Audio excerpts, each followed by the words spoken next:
So long as you're starting with high quality beef, cooking a good steak is as easy as throwing it on the grill or searing it in a hot skillet. But if you want perfect steak, and I'm talking steak with a rich, brown, crackling crust and a medium rare core that extends all the way from edge to edge, then you need to take your technique to the next level. Now, traditional methods like broiling, grilling, or searing in a skillet leave you with one problem. Your steak develops a temperature gradient inside it.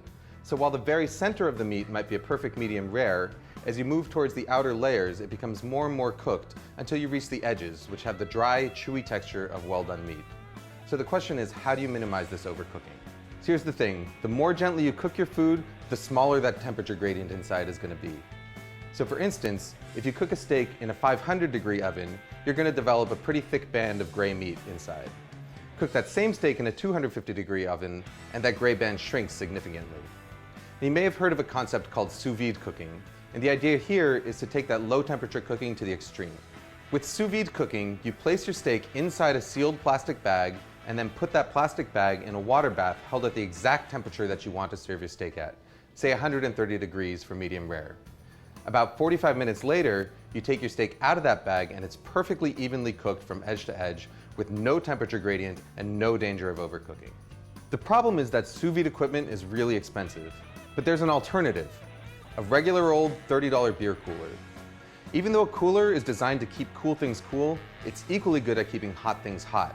So all you've got to do is fill it up with hot water, adjust the temperature with boiling water or cold water, and then place your bag meat inside it to cook.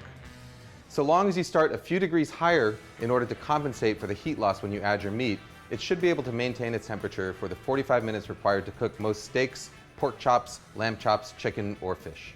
You can cook your meat either in a cryovac style bag or in a regular heavy-duty Ziploc bag. In order to get the air out of a Ziploc bag, put your meat inside it, zip it up most of the way, and then slowly lower it into the water, sealing it just as the air is forced out. You've probably noticed one glaring problem. Your steak develops no crust or color.